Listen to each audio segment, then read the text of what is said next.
Главната сестра на инфективната клиника во Скопје и две неизини колешки си поднеле отказ од работното место, зашто протече документ со барање за отказ на социјалните мрежи.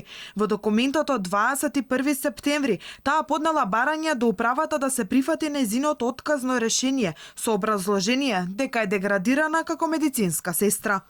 Барам да ми го прифатите отказот од работа со претходна најава од 1 месец во кој период ќе го користам годишниот одмор од 2019 и 2020 година.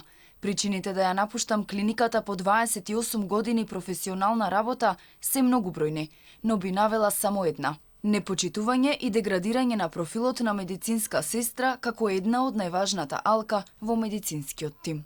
Другите две медицински сестри, една од оделот на ургентна инфектологија, друга од оделот на неуроинфекции, вчера доставиле барање за отказ и во него го навеле речиси истото образложение.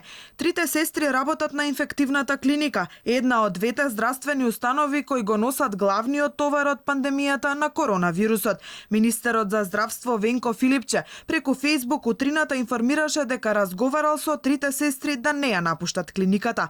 Сепак, конечната одлука дали ќе останат на работното место, главната медицинска сестра и двете нејзини колешки ќе ја донесат по завршувањето на годишниот одмор, што го користат од денеска.